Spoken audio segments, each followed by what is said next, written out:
Have you ever sworn you were in control, only to feel a wave of impulse pull you off course? Have you told yourself, "I'm not watching anything, I'm just letting off steam," while a quieter voice inside knows your focus and passion are being drained? I've been there. One day I had to face the uncomfortable question head on. If there's no porn involved, is the habit still harmless to my brain? I'll start with honesty. I wasn't bad, and I wasn't weak. My brain had been trained to chase fast comfort whenever pressure rose. Whenever I tried to relax a bit by myself, a familiar voice pitched it as the cheapest, quickest, most reliable relief. Behind that reliability, though, was learned dopamine reinforcement thoughts, feelings, and behaviors looping until the path back became automatic. Once I started writing things down, the loop became obvious. A thought appeared, fantasy flickered, my body lit up, I acted, a short relief faded, and then came the hollow aftertaste. Next time, to feel the same relief, I often needed it more frequently, more intensely, or for longer. Removing porn didn't automatically remove the problem. The real issue was whether I was still using the same neural route for self-soothing. Admitting that to myself changed everything.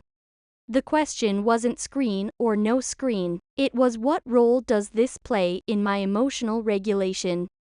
If I kept using the habit to numb discomfort, to cancel emptiness, to reward myself on demand, especially when powered by fantasy, I was still walking the same old road. Over time, I noticed a subtle dulling toward real intimacy and connection.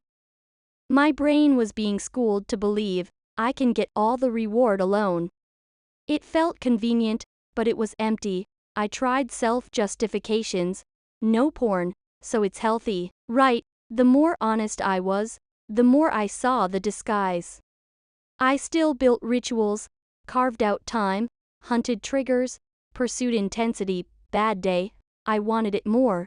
Lonely night, I needed it closer.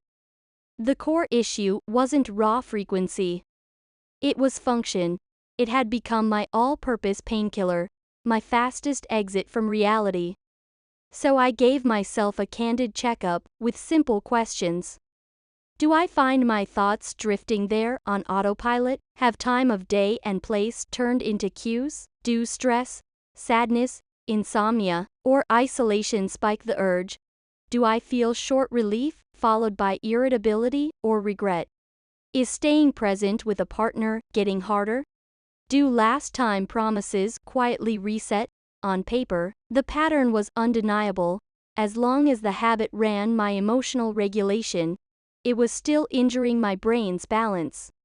Some suggested using it as a bridge away from worse stuff. Early on, I tried that, but I set hard guardrails. First, never pair it with explicit material, including mental replays or scripted fantasy. Second, stretch the interval between occasions like endurance training, letting my brain learn to feel okay without instant spikes. Third, if the motive was to medicate pain, I stopped and cared for myself in other ways. Used this way, it can be a short crutch pointing in the right direction, but I kept reminding myself the goal wasn't a healthier version of the same thing. It was a brain that doesn't need that lever to cope. To keep from sliding back, I built 4 layers of guardrails: brain, body, emotions, and environment. On the brain level, I trained the pause. When the wave rose, I didn't argue and I didn't obey. I paused for 10 slow breaths, brought attention to the soles of my feet, the contact with the chair, the sounds in the room. In half a minute, the autopilot lost power, and I shifted from reactive to deliberate. Then I practiced feeling low-intensity pleasures: walking, sunlight, warm water, slow stretching. I was teaching my brain to register gentle, sustainable joy again. On the body level, I partnered with physiology. Regular sleep, simpler food, daily movement.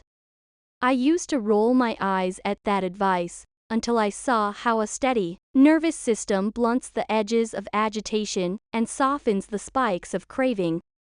2 anchors made a surprising difference: warm water after waking, and 10 minutes of stretching before bed.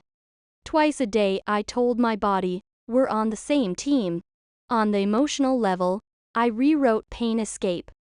I practiced naming what I felt and rating its intensity. In the 10 seconds before the urge, what exactly happened? Unease, loneliness, failure, shame. When a feeling has a name, I don't need the fastest route to smother it, I can let it pass. I kept a feelings log. The trigger, the thought, where it landed in my body, the skill I used. That's how I shifted from suppression to processing. On the environment level, I did a surgical cleanup.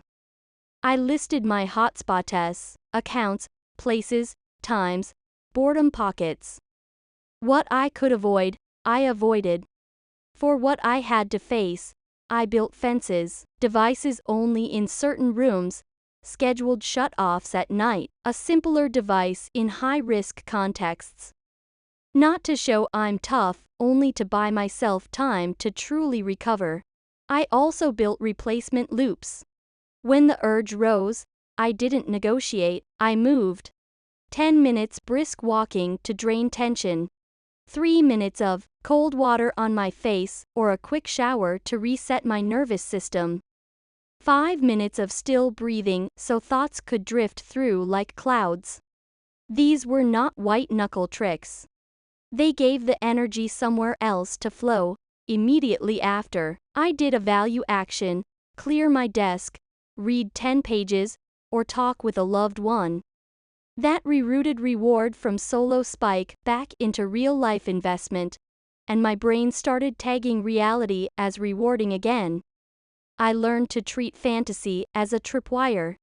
Even without any media, if I staged a scene in my head, my brain paved the old road. So I set a strict rule: catch the first frames and relocate attention to breath and sensation, or physically leave the setting for a short walk. Stopping the opening scene saved me from the cascade. Does that mean no one should ever do it without porn? I won't hand out absolutes. Everyone's stage is different, but for me, as long as it functioned as a mood regulator, dulled my presence in real intimacy, or drained my focus and patience, it wasn't neutral. My target wasn't to find the least harmful technique inside the habit, it was to move my life toward what I actually want: real connection, steady focus, long-term effort toward meaningful goals. The clearer that vision became, the easier the moment-by-moment decisions became. In relationships, I found another truth.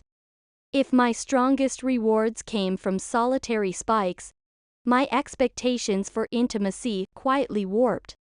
I grew impatient, chasing fast, intense, and controllable feelings.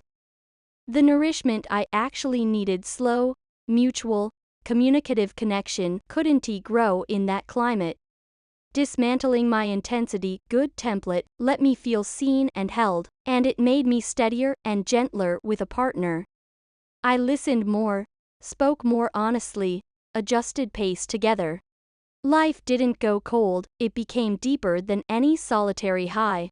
The road wasn't straight, I had dips and near slides. The difference now is that a slip isn't a verdict. I ask what triggered me: stress, fatigue, loneliness, and how I can care for myself earlier next time. I'm honest with trusted people and accept support. I'm kinder to myself so I don't self-punish back into old patterns. As I practice this, I can stay moments multiplied on the brink of impulse. I could breathe. On the hardest nights, I could run. When I felt hollow, I could message a friend. Each small choice was a new class for my brain. I also rejoined freedom with discipline. I once thought freedom meant doing whatever I felt, which left me led by urges. Now I know freedom means arriving where I truly intend, and that requires steering. Discipline isn't strangling desire. It's allocating time and energy to what matters. The more I invest in meaningful activity, the less I need extremes to prove I'm alive. My brain now seeks reward in reading, creating, connecting, moving. Those quieter joys have become the baseline. A simple interval training rule helped too. I stopped counting how many times a week and tracked time between occasions, adding a little space each week, from 3 days to 4, 4 to 5. Each extension retrained my brain. I also logged triggers and what replacement I used, like an athlete reviewing game film. No flashy hacks, just steady course correction, and my trajectory changed as this took root. Inevitable urges thinned out. They still show up, but they feel like gusts rather than hurricanes. I can stand in the wind and sometimes turn it into forward motion. I don't need to prove I never want it again. I just choose, when I do want it, the option that's kinder to my future self. If you're unsure where to start, pick something small, close one doorway, unfollow one account.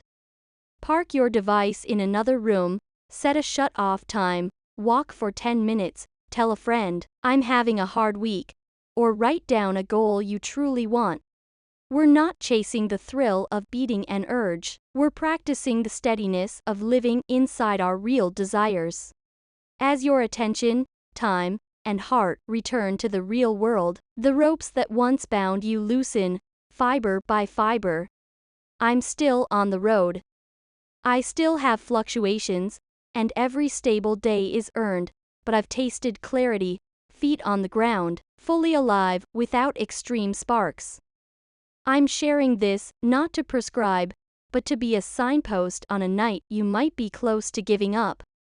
Not do exactly this, but this is possible, so let me speak to the earlier me. Stop asking whether no porn masturbation is completely harmless, and ask what role it plays in your life. If it's still your painkiller and emergency exit, rewrite the script, gently and firmly. Give your brain time, your body care, your emotions permission, your environment order, your relationships honesty, and your goals patience.